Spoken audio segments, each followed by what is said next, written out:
एक गांव में कुछ दूर पर एक रोशनी नगर कॉलोनी, वो गरीबों के रहने वाला एक एरिया था।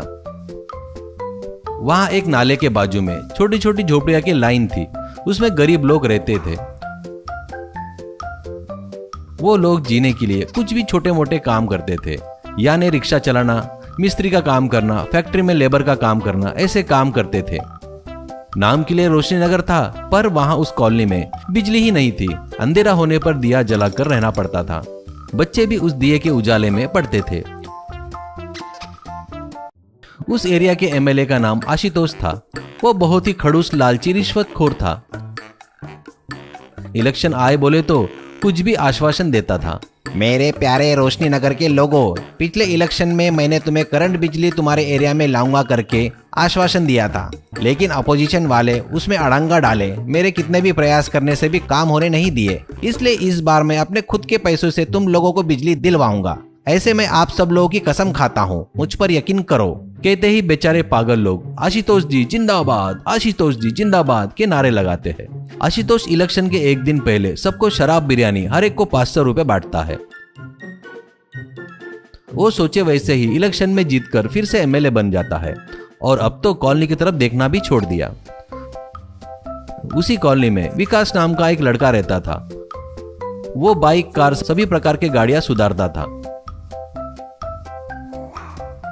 एक दिन विकास अपनी कॉलोनी के कुछ लोगों को लेकर आशुतोष के घर जाता है, पर गेट के पास सिक्योरिटी वाले उन्हें रोकते हैं। विकास, एमएलए जी से मिलना है, हमें अंदर जाने दो, ऐसा कहता है। सिक्योरिटी, सर घर पर नहीं है, 4 दिन बाद आओ करके बताता है। तब आशुतोष फोन पर बात करते हुए बालकनी में आता है। वो देखकर विकास को बहुत गुस्सा आता है। वो सिक्योरिटी वाले की कॉलर पकड़कर, वो अंदर ही है और तुम नहीं करके झूठ बोल रहे हो क्या, करके मारने जाता है।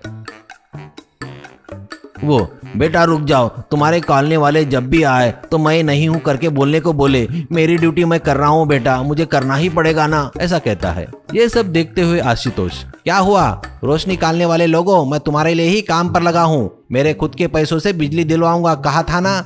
बहुत जल्दी आप लोगों के एरिया में बिजली आएगी। आप लोगों की कसम, चुपचाप बगैर हंगामा किए चले जाओ, नहीं तो पुलिस को बुलाना पड़ेगा, सोच लो तुम लोग, करके धमकाता है।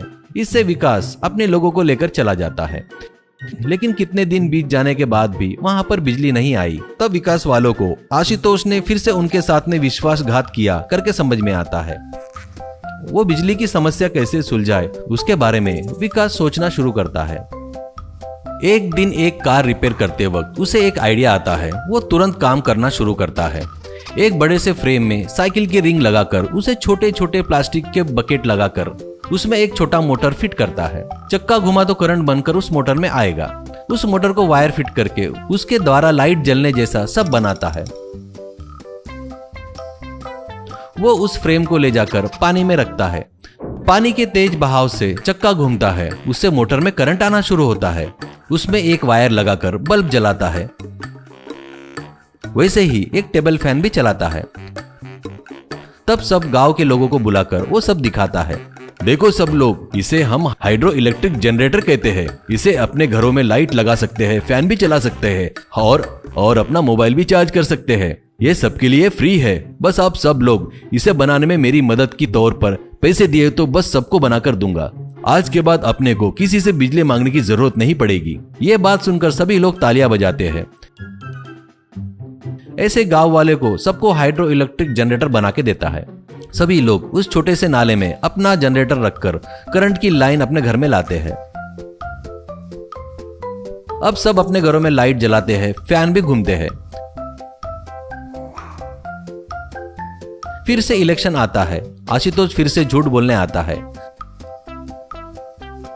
तब रोशनी नगर का एक आदमी, अरे बाबूजी, अब फिर से झूठ बोलने आ गए क्या? पर वो सुनने की स्थिति में हम लोग नहीं है। इस बार हम विकास को इलेक्शन में आपके अगेंस्ट खड़ा कर रहे हैं। वैसे लोग ही समाज में होना चाहिए, आप जैसे लोग नहीं, ऐसा कहता है। वहां आए सभी लोग अब विकास जिंदाबाद के नारे लगाते हैं। तो आशुतोष वहां से गुस्से से चला जाता है। इलेक्शन में आशुतोष जो शराब बिरयानी पैसे बांटता है वो लेकर सभी लोग विकास को वोट देते हैं। इससे विकास बम्पर मेजॉरिटी से जीत जाता है।